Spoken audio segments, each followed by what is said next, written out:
নেপালে অন্যরকম একটা ঘটনা ঘটে গেল দর্শক।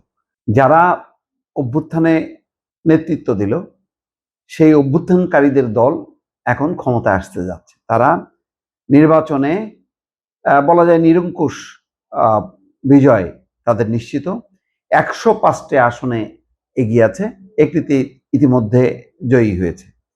যারা পরাজিত হয়েছিল সেই অলির দলও নির্বাচন করতে পেরেছে এবং তারা অল্প কিছু সংখ্যক আসন পেয়েছে।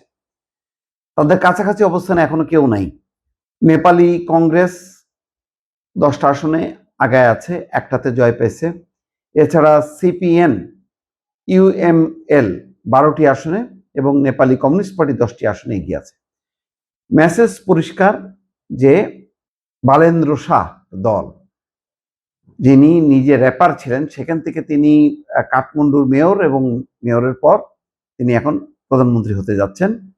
তার জয়ের ব্যাপারে সম্ভবত কারোরই আর কোনো মানে দ্বিমত নেই বা কোনো সন্দেহ নেই।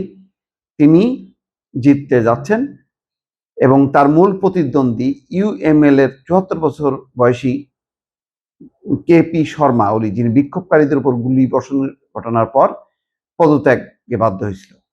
নেপালেও একটা অভ্যুত্থান, আর বাংলাদেশেও একটা গণঅভ্যুত্থান। এটাকে কিভাবে তুলনা করবেন এটা আপনারাই ভালো জানেন। আমি বাংলাদেশের ব্যাপারে অত্যন্ত হতাশ নানা কারণে। এখানে দেখেন মাত্র ৩৫ বছর বয়স বালেন্দ্র শাহ। আমাদের তরুণ কিছু নেতা, বিশেষ করে নাহিদ ইসলাম, হাসনাত আবদুল্লাহ, সার্জিস আলম, তারা উজ্জ্বল ব্যক্তি হিসেবে সামনে আবির্ভূত হয়েছিল। হঠাৎ করে তারা একটা রাজনীতির মেরুকরণ ঘটাতে পারল না। সম্ভাবনা ছিল, কিন্তু নিজেদের কামড়াকামড়ির কারণে এই দলটির প্রতি যাদের আগ্রহ ছিল তাদেরকে নিয়ে যদি একটা ম্যাচিউর দল কিন্তু তারা করতে পারত, কিন্তু করতে তো পারেইনি। তারা জামাত বিএনপির একবার বিএনপির দিকে দৌড়াইছে, একবার জামাতের দিকে দৌড়াইছে, দৌড়ায় শেষ পর্যন্ত 30টা আসন নিয়ে তারা নির্বাচন করছে। অথচ আগে তারা বলছিল যে তারা নির্বাচনে জয়ী ক্ষমতায় যাবে, যদি ক্ষমতায় নাও যায় তারা প্রধান বিরোধী দল হবে। এখন তাদের অবস্থানটা 6টা আসন নিয়ে কোন অবস্থানে আছে এটা সবাই বিচার করবে। তাদের অবস্থানটা হলো এমন, জামাত আর এনসিপির মধ্যে কোনো বিভাজন নেই, আলাদা কোনো সত্তা না, একই সত্তা হয়ে গেছে। এবং দিনকে দিন এটা আরো পরিষ্কার হয়ে গেল যে বাংলাদেশে হাসিনার পতনে 2টা ধারা, একটা গণতান্ত্রিক ধারা আর একটা হচ্ছে ইসলামিস্ট ধারা। তো তারা শেষ পর্যন্ত বেছে নিল ইসলামিস্ট ধারা, এবং সেই ধারার মূল দল হচ্ছে জামাত ইসলাম, আর গণতন্ত্রের মূল ধারা হচ্ছে বিএনপি। বিএনপি জয়যুক্ত হয়েছে।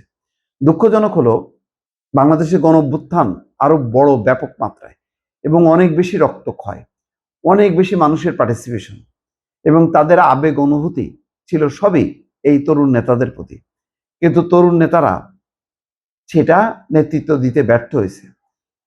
ইউনূস সরকার অন্তর্বর্তী সরকারের দায়িত্ব নেওয়ার সাথে সাথে তারা নিজেরাও সরকারের মধ্যে ঢুকে যে তারা দুর্নীতি, ক্ষমতা ভোগ, নিজেদের জীবন গড়ে তোলা, মানে প্রচলিত যে সমস্ত খারাপ উপাদান রাজনৈতিক দলগুলোর মধ্যে ছিল সবগুলোকে তারা আত্মস্থ করে তারা একেবারে জুলাইয়ের যে চেতনা বলে যে কথাটা, সেই চেতনাটাকে ধূলিসাৎ করলো।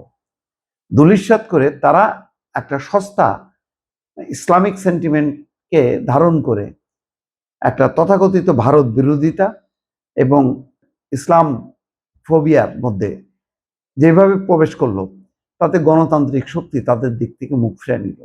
অধিকাংশ জনগণ দেখলো তাদের একটা ভিন্ন চেহারা, যেই চেহারার সাথে জামাতের চেহারার অনেক মিল আছে, এবং তারা তাদের সাথে রাজনৈতিক জোটও করলো। অথচ কথা ছিল তারা নির্বাচন করবে, তাদের নেতৃত্বে একটা জোট হবে। তারা করছিল জোট, কিন্তু সেই জোটের উপরে তারা নিজেরাই আস্থা রাখতে পারেনি। তারপরে তারা দৌড়দৌড়ি শুরু করলো, কে সুবিধা দেবে, বিএনপি না জামাত, এই করতে করতে চলে গেল তারা জামাতের দিকে। তো যেখানে নেপাল একটা একটা ছোট গণঅভ্যুত্থান, যেখানে হাজার হাজার মানুষ মারা যায়নি, তারপরেও সেই গণঅভ্যুত্থানের যারা নেতৃত্ব দিল, বলেন্দ্র শাহ, যিনি আগে কখনো কল্পনাও করতে পারেনি, মেয়র পর্যন্ত যার দৌড় ছিল, একজন র্যাপার ছিল, সে আজকে প্রধানমন্ত্রী হচ্ছে। প্রচলিত যে রাজনৈতিক দলগুলো আছে, কমিউনিস্ট পার্টি বা নেপাল কংগ্রেস, তাদেরকে পেছনে ফেলে তরুণরা সামনে আগায় গেল। আর আমাদের দেশে তারা আগালো নাকি পিছালো, দর্শক এটা আপনারাই বলতে পারবেন ভালো।